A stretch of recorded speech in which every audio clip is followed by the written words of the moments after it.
Job chapter 1. In the land of Uz there lived a man whose name was Job. This man was blameless and upright.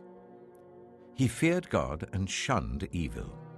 He had 7 sons and 3 daughters, and he owned 7,000 sheep, 3,000 camels, 500 yoke of oxen, and 500 donkeys, and had a large number of servants. He was the greatest man among all the people of the East. His sons used to hold feasts in their homes on their birthdays, and they would invite their 3 sisters to eat and drink with them. When a period of feasting had run its course, Job would make arrangements for them to be purified. Early in the morning he would sacrifice a burnt offering for each of them, thinking, "Perhaps my children have sinned and cursed God in their hearts." This was Job's regular custom. One day, the angels came to present themselves before the Lord, and Satan also came with them. The Lord said to Satan, "Where have you come from?" Satan answered the Lord, "From roaming throughout the earth, going to and fro on it." Then the Lord said to Satan, "Have you considered my servant Job? There is no one on earth like him. He is blameless and upright, a man who fears God and shuns evil." "Does Job fear God for nothing?" Satan replied. "Have you not put a hedge around him and his household and everything he has? You have blessed the work of his hands, so that his flocks and herds are spread throughout the land. But now stretch out your hand and strike everything he has, and he will surely curse you to your face." The Lord said to Satan, "Very well then. Everything he has is in your power. But on the man himself, do not lay a finger." Then Satan went out from the presence of the Lord. One day, when Job's sons and daughters were feasting and drinking wine at the eldest brother's house, a messenger came to Job and said, "The oxen were plowing and the donkeys were grazing nearby, and the Sabeans attacked and made off with them. They put the servants to the sword, and I am the only one who has escaped to tell you." While he was still speaking, another messenger came and said, "The fire of God fell from the heavens and burned up the sheep and the servants, and I am the only one who has escaped to tell you." While he was still speaking, another messenger came and said, "The Chaldeans formed 3 raiding parties and swept down on your camels and made off with them. They put the servants to the sword, and I am the only one who has escaped to tell you." While he was still speaking, yet another messenger came and said, "Your sons and daughters were feasting and drinking wine at the eldest brother's house, when suddenly a mighty wind swept in from the desert and struck the 4 corners of the house. It collapsed on them, and they are dead. And I am the only one who has escaped to tell you." At this, Job got up and tore his robe and shaved his head. Then he fell to the ground in worship and said, "Naked I came from my mother's womb, and naked I shall depart. The Lord gave, and the Lord has taken away. May the name of the Lord be praised." In all this, Job did not sin by charging God with wrongdoing.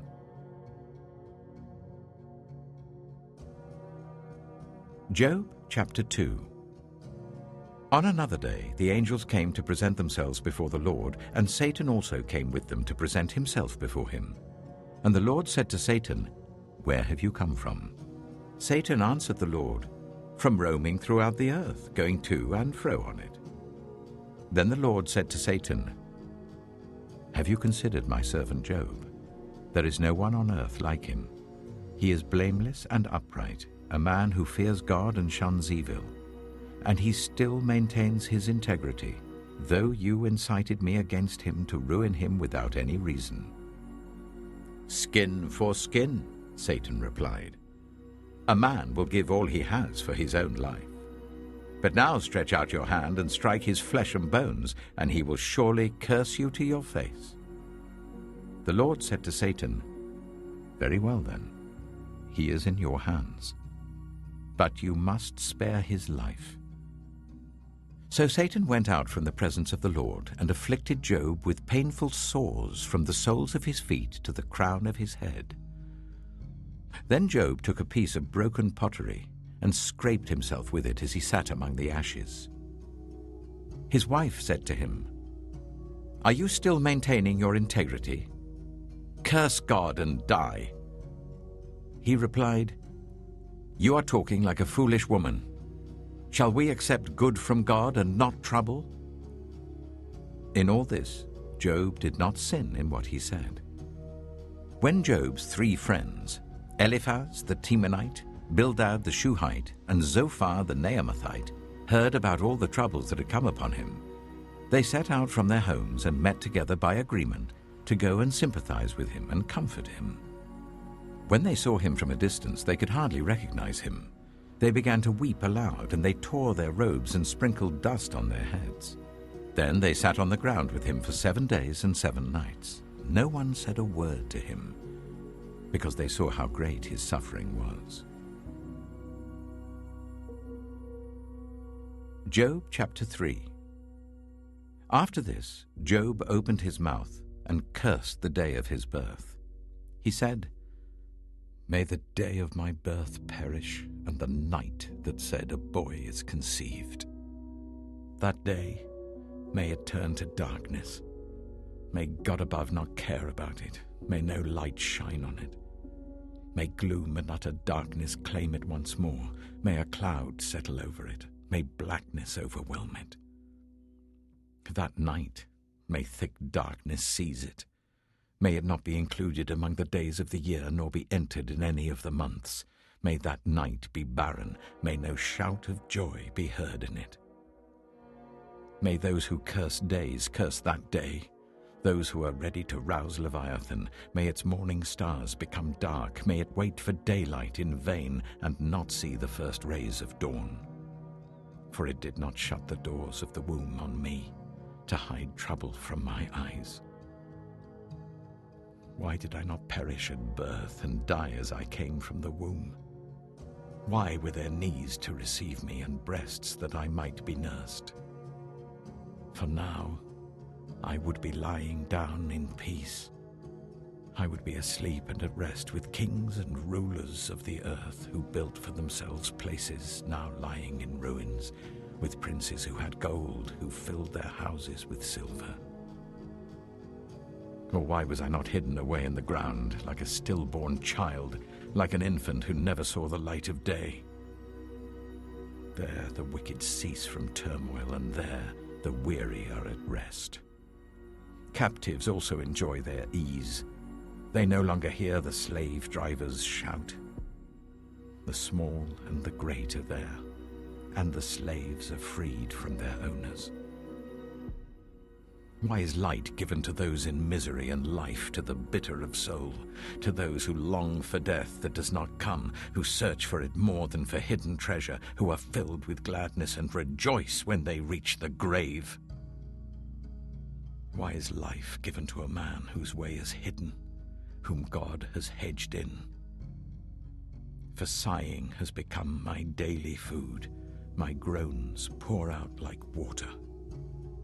What I feared has come upon me. What I dreaded has happened to me. I have no peace, no quietness. I have no rest, but only turmoil. Job chapter 4. Then Eliphaz the Temanite replied, "If someone ventures a word with you, will you be impatient? But who can keep from speaking? Think how you have instructed many, how you have strengthened feeble hands. Your words have supported those who stumbled, you have strengthened faltering knees. But now trouble comes to you, and you are discouraged. It strikes you, and you are dismayed. Should not your piety be your confidence, and your blameless ways your hope? Consider now, who being innocent has ever perished? Where were the upright ever destroyed? As I have observed, Those who plough evil and those who sow trouble reap it. At the breath of God they perish. At the blast of his anger they are no more. The lions may roar and growl, yet the teeth of the great lions are broken. The lion perishes for lack of prey, and the cubs of the lioness are scattered. A word was secretly brought to me. My ears caught a whisper of it. Amid disquieting dreams in the night, when deep sleep falls on people, fear and trembling seized me and made all my bones shake. A spirit glided past my face, and the hair on my body stood on end. It stopped, but I could not tell what it was. A form stood before my eyes, and I heard a hushed voice. "Can a mortal be more righteous than God? Can even a strong man be more pure than his Maker?" If God places no trust in his servants, if he charges his angels with error, how much more those who live in houses of clay, whose foundations are in the dust, who are crushed more readily than a moth. Between dawn and dusk they are broken to pieces. Unnoticed they perish forever. Are not the cords of their tent pulled up, so that they die without wisdom? Job chapter 5. Call if you will, but who will answer you? To which of the holy ones will you turn? Resentment kills a fool, and envy slays the simple. I myself have seen a fool taking root, but suddenly his house was cursed. His children are far from safety, crushed in court without a defender. The hungry consume his harvest, taking it even from among thorns, and the thirsty pant after his wealth. For hardship does not spring from the soil, nor does trouble sprout from the ground. Yet man is born to trouble, as surely as sparks fly upwards. But if I were you, I would appeal to God. I would lay my cause before him. He performs wonders that cannot be fathomed, miracles that cannot be counted. He provides rain for the earth. He sends water on the countryside. The lowly he sets on high, and those who mourn are lifted to safety. He thwarts the plans of the crafty, so that their hands achieve no success. He catches the wise in their craftiness, and the schemes of the wily are swept away. Darkness comes upon them in the daytime. At noon they grope as in the night. He saves the needy from the sword in their mouth. He saves them from the clutches of the powerful. So the poor have hope, and injustice shuts its mouth. Blessed is the one whom God corrects. So do not despise the discipline of the Almighty. For he wounds, but he also binds up. He injures, but his hands also heal. From 6 calamities he will rescue you. In 7, no harm will touch you. In famine he will deliver you from death, and in battle from the stroke of the sword. You will be protected from the lash of the tongue, and need not fear when destruction comes. You will laugh at destruction and famine, and need not fear the wild animals. For you will have a covenant with the stones of the field, and the wild animals will be at peace with you. You will know that your tent is secure. You will take stock of your property and find nothing missing. You will know that your children will be many, and your descendants like the grass of the earth. You will come to the grave in full vigor, like sheaves gathered in season. We have examined this, and it is true. So hear it and apply it to yourself. Job chapter 6. Then Job replied, "If only my anguish could be weighed, and all my misery be placed on the scales. It would surely outweigh the sand of the seas. No wonder my words have been impetuous. The arrows of the Almighty are in me. My spirit drinks in their poison. God's terrors are marshaled against me. Does a wild donkey bray when it has grass, or an ox bellow when it has fodder? Is tasteless food eaten without salt, or is there flavor in the sap of the mallow? I refuse to touch it. Such food makes me ill. Oh, that I might have my request, that God would grant what I hope for, that God will be willing to crush me, to let loose his hand and cut off my life.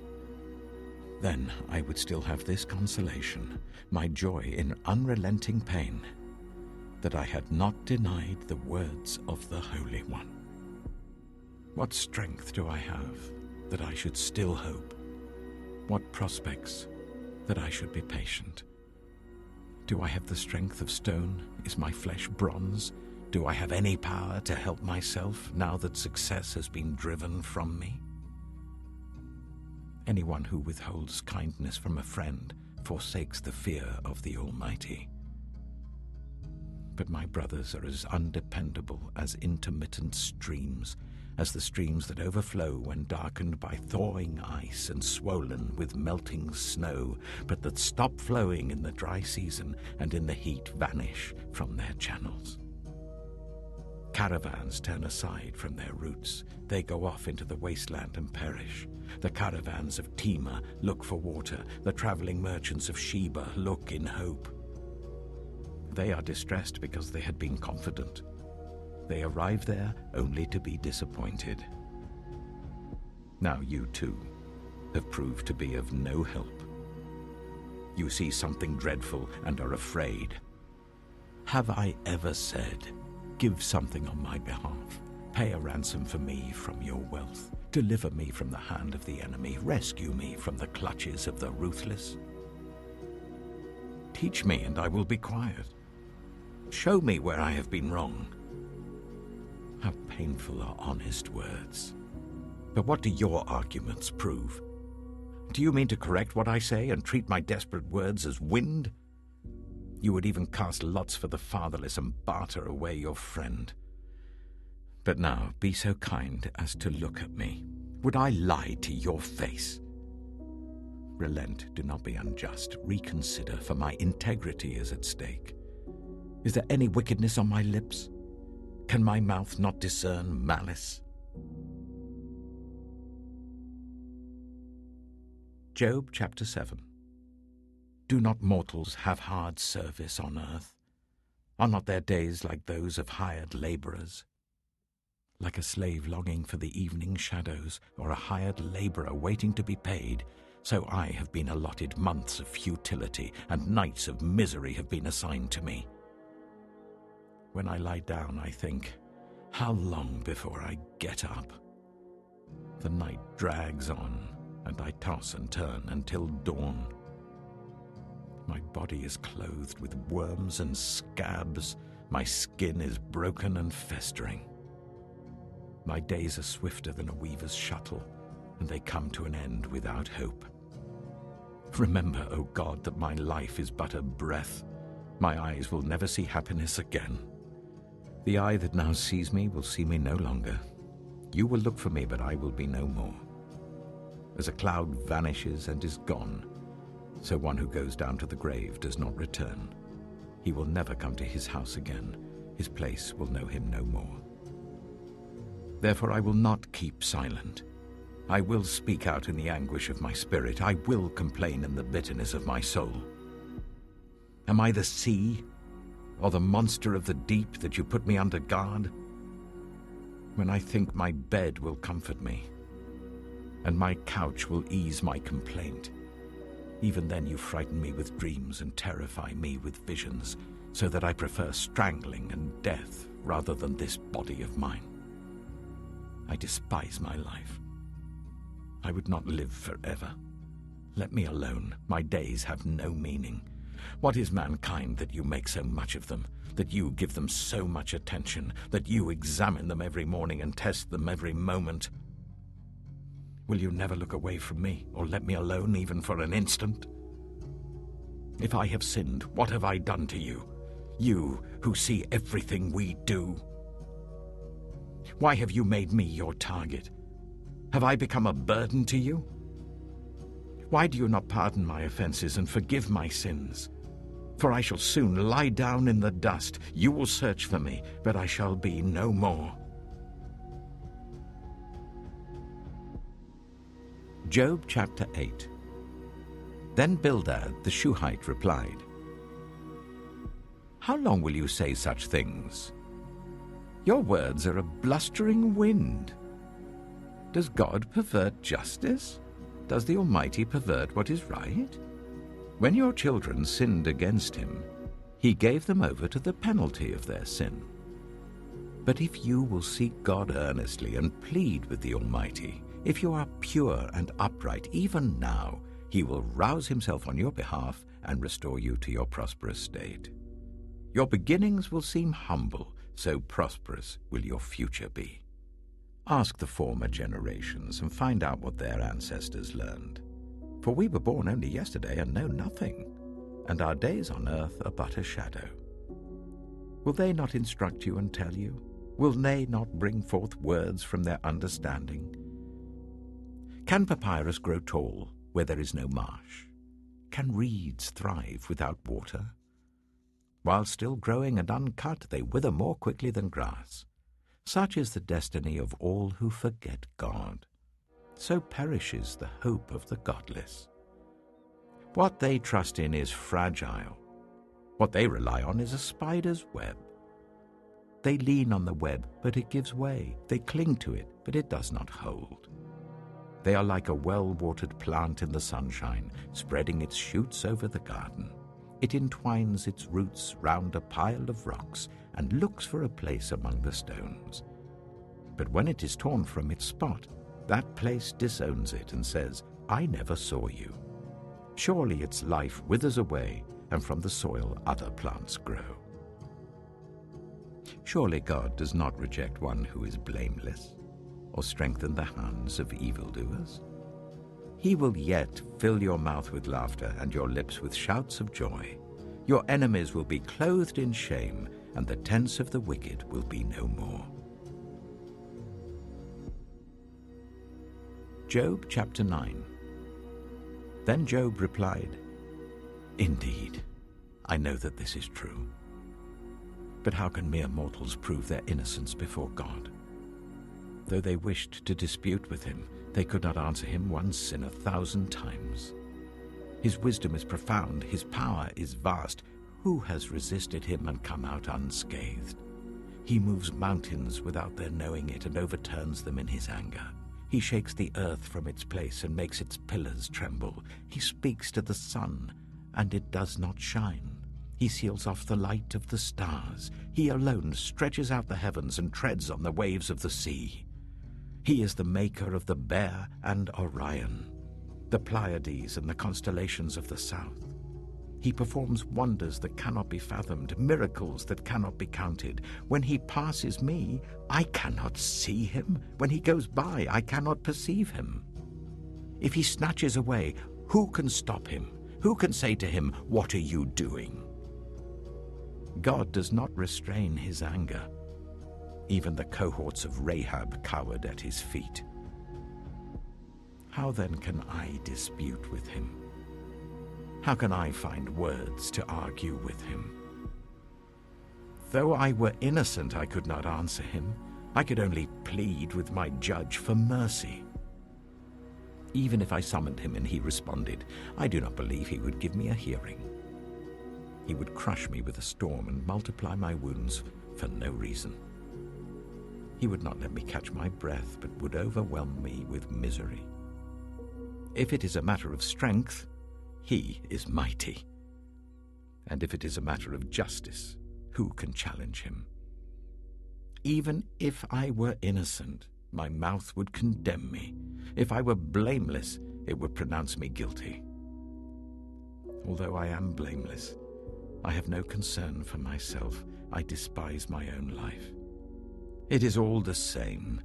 That is why I say, he destroys both the blameless and the wicked. When a scourge brings sudden death, he mocks the despair of the innocent.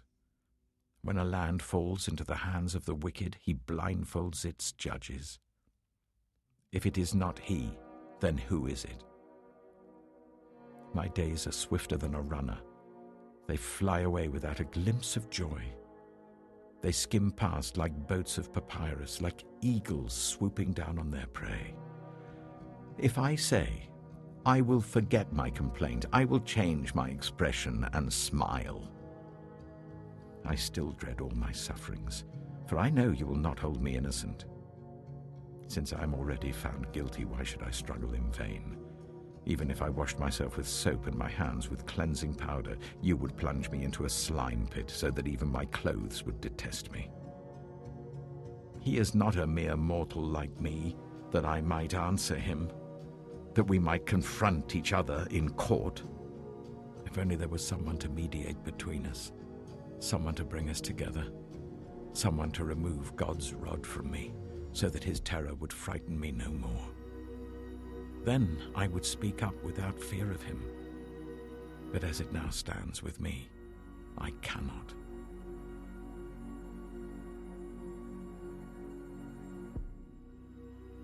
Job chapter 10. I loathe my very life. Therefore I will give free rein to my complaint and speak out in the bitterness of my soul. I say to God, do not declare me guilty, but tell me what charges you have against me.